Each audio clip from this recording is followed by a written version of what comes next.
Hey Zia cooking fans, this is Carrie and we are going to be creating a delicious, lovely meal like we always do. And so welcome back to the Zia Cooking Kitchen. Today we are going to be making baked taquitos. Yes, baked. We always seem to be frying up some great delicious meal here in the Zia Cooking Kitchen, but I want to show you a little twist that I like to do a couple times throughout the month so that we can still get our great crunchy taco fix and we don't do any frying, and especially being able to keep some of those calories down. And we're always working on our heart health around here, so we want to make sure that we show alternatives to making great delicious meals in the kitchen without having to deep fry everything. I'm glad you're here. Take a minute to subscribe if you haven't, and let's go ahead and get started. This is a very quick meal and I'm going to show you how easy it is. The first step is we're going to turn that oven to 350 degrees. And while that is going, I am going to use some corn tortillas. Now, a lot of people ask me about my brand favorites and that type of stuff, and I don't really want to give any specific places because I live in Las Cruces, which has some of the best places to buy really fresh homemade tortillas. So I'm using those today. And let me show you how easy it is to get going. We have a baking sheet, a good old, well-worn, trusted. You can see it, and I know this pan well. She and I have gotten together and we made many delicious meals, so I'm glad to share that with you guys today. What I'm going to do is I'm going to be using these corn tortillas, and I'm using a little bit of vegetable oil because that's what I like to use, but you can use avocado oil, you can use canola oil, something that has a high heat factor. I do ask that you kind of shy away from using olive oil when you're doing this because it does impart a little bit of that olive oil flavor, and I really don't find that being a real traditional New Mexico taste. But if you like it, go for it. It's your kitchen. One thing I find is when you're in your kitchen, you can adapt all of these different cooking styles to fit your needs, your desires, and that's something that I call Carrie's Kitchen. I've shared with you before that growing up as the oldest in my household, my mom was a single mom. She worked 2, sometimes even 3 jobs as a nurse and then later as a doctor. It was my job to do the cooking. So a lot of times I learn by just trying, by experimenting, just by having fun in the kitchen. And this is one of those recipes that I've really been able to master, and I'm glad that I'm able to share it with you today. So that was real easy. All we did was lightly brush those, and there they are. And they're going right into the oven, so we can get busy on the next part. Now the reason I like to put those in the oven for a minute is because remember, when you're working with corn tortillas, they sometimes can rip or shred. So I like to get them very pliable, get a little bit of heat on them. Last night I had a 2-pound chuck roast, and I put it in the crock pot, and I always like to add in some really good bone broth or beef stock to that, and I add in 1 small can of tomato sauce. Tomato sauce has this great acidic quality that helps break down the meat, and it becomes the most tender roast you can imagine. So I put that in the crock pot and I let it run for about 6 hours, and I do 4 on high and then 2 on low. And then I take the meat out and I shred it. I'll tell you, there are a lot of different leaner cuts of meat that you can find, but the fat ratio on a chuck roast is perfect because you have big lean centers and you've got the marble fat around it, so it really infuses and it's just delicious. If you haven't used a chuck roast before, I encourage you to do it. Another good roast that you can do for this is a tri-tip. I like that sirloin tri-tip roast. It's a delicious piece of meat. You can grill that also, but I don't want to get too much ahead of myself because today we're using the chuck roast, but use what you have at home. Some people also, they like to use shredded chicken. You can pick up a rotisserie chicken at the store and use the same exact recipe. You're just going to shred it, remove it from the bone, shred it, and when you're shredding your chicken, I want to also give some more tips. There's nothing worse than biting into a taquito, a flauta, a roll taco. We'll talk about that again in a second. But I want to make sure that these are bite flavorful pieces. So when I shred it with my fork, I will sometimes take my ulo or a knife and make sure that they are just small, tender, shredded pieces. You don't want any long, stringy pieces. There's nothing worse than trying to be a lady and take a bite of a taquito and have a big, long, stringy piece of meat in there. So that's another hint that I'd like to just share with you today. So this has been shredded and it's been prepared, and we're warming up You can also, we're warming up our tortillas. You can also, like I mentioned, you can use shredded chicken if you'd like. I've got a great recipe on my channel for Mexican chicken that just falls apart on its own. So if you want to know how to make some chicken, you can look at that video as well. Sometimes I like to add in some green chili, some salsa. Sometimes I'll put in a little shredded cheese into this. But today I'm making them simple, traditional, shredded beef taquitos. So let's go ahead and get started with that. If you do add cheese, just another little hack or a tip that I want to share with you is to make sure you don't put too much, because it will ooze out, it makes a mess, and it's crazy. This is something that you can make ahead of time and you can freeze. You know, a lot of times people go to the grocery store and they buy these packs of 70 or 96 or 120 rolled tacos. You can actually make these, and what I do is I set them on my cookie sheet and I freeze them flat in my freezer. Once they're frozen, I can put them together and put them into a Ziploc baggie. The reason I don't put them all into a Ziploc baggie is if they freeze in one large clump, you'll have a hard time taking them apart. And you don't want to waste any of the tortillas or rip them while you're trying to do the defrosting process. So enough talking from Carrie right now. Let's get ahead. Let's go ahead and get rolling on our rolled tacos.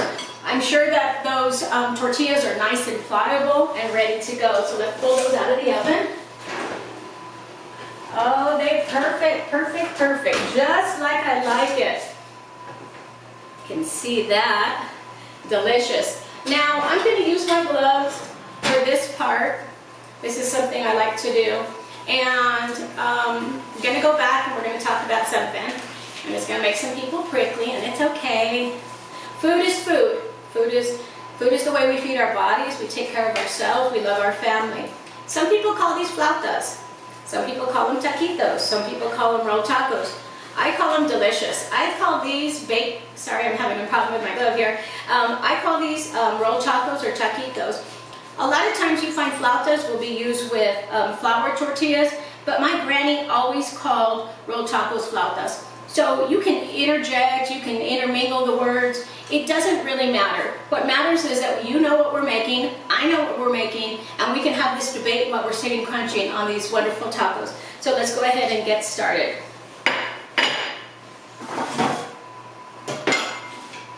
Okay, I'm going to move that oil out of the way. What I did is I take 1 tablespoon of flour and I drop in about a ½ teaspoon of water. And what I'm doing is making glue. Remember in kindergarten when we used to make paper mache? All right, it sticks everything together. So this is edible. Of course, how many kindergartners have eaten a big old spoon of that before? And what I like to do is I use these to seal my tacos rather than putting a toothpick in. I know there's those people out there that like the toothpicks. You go for it, go for it, go for it. But this is my tip and my technique, so let me show you how to do that. So, working with my gloves, I like it. Got clean hands, and I can really form this meat to be exactly what I want it to be. We're going to start on the lower bottom portion of our tortilla. We're going to roll it tight and just dip a little bit of that glue. And there we go. How easy is that? I can probably make, with a 2.5 pound roast, I can usually get 30 to 40 taquitos. So this is a great way to feed my family. I can freeze some, and these are delicious. So that is all we are doing. Doesn't get easier than that. Using our meat. And you know, everybody has their desire. I like a good amount of meat, but not too much. I like a nice little crispness on there, a crispness on the shell. So you do what works best for you. And this is going pretty quickly. I'm gonna roll these up. What we do is when we're done, we're gonna pop these in the oven, and I have it going at about 350 degrees. And I wanna show you how easy that is. See that glue? Pretty much just puts it together there. Trying to keep our workstation nice and easy. Again, we're using a small amount of beef. I'm gonna guess, because I know some of you really want the measurement, so I'm gonna say 2 tablespoons. I'm gonna go ahead and roll that up. Again, working with my flour sticky glue. If you do decide to use toothpicks to seal these. That's okay. But make sure that you remove them before you serve them. I've seen some really bad accidents, especially from kids. I've seen a child actually in my clinic impaled in the roof of their mouth. Oh. And so you want to be real careful about what's going on when you're working. Remember, it's an honor to cook for people. It's a treat. So make sure you let them know what you're making. Make sure you don't have any hidden ingredients and tell them after the fact. My mom was notorious for feeding me rabbit, frog, all sorts of wild critters. But I would always ask, Mom, what are we eating? Because I learned to ask before I ate, because I never knew what I was going to get with that lady in the kitchen. So back to these tacos. They are rolled and ready to go. I'm going to go ahead and just do 6 for us to get started today. But you know that I have enough to make 28, maybe even 32. So let's go ahead and pop these in the oven. Now we're going to get these baking. Now, keeping your kitchen clean is something I like to do. I'm going to move these all out of the way. And we've got those going in the oven. And so, let's talk a little bit about the toppings. We've got some shredded cheese. We've got a nice, great sour cream. We've got an avocado crema. And we have some salsa. Now, if you're interested in any of these recipes, feel free to look through my catalog of all my videos. I've got a great video out there for some queso blanco that is delicious to dip these and dunk them in. Some guacamole. I also have 2 different salsas that I make. I have a salsa roja that is with my papas, my tacos de papas, with the potato tacos. And in my Granny's crispy tacos, I also have the recipe for this delicious salsa. Let's go ahead and see how those crispy tacos are looking. Better make sure that I have something to get them out with.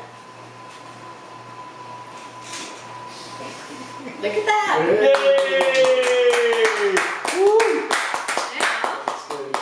Now, I want you guys to see, they're crispy, they're crunchy, they're delicious. Now, how do you plate these or serve them? I like to put these out and individuals will make a plate, but I've got somebody special in my kitchen today that has been waiting for these.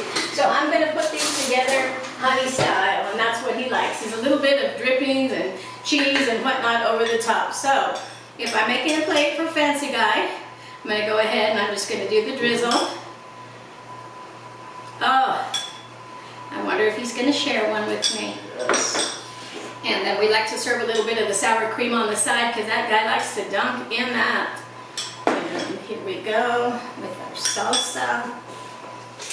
I'm so glad you guys came in the kitchen. It's been real fun getting to share these recipes with you. I want you to see that. And we don't hold back on the queso. When you're over at Carrie's house, you know you're going to have some cheese. This is a delicious meal. It's lovely. This is a great way to avoid fast food. You can make it at home. Remember, we baked it. It's delicious. It's lovely. It's crunchy. And I'm going to steal one of his tacos before I bring this plate to the dining room table. Can you hear that crunch? Yes. Oh my gosh. Yes. Oh, I love it. Sorry I'm stuffing my face on TV, but peace. We'll see you guys next time.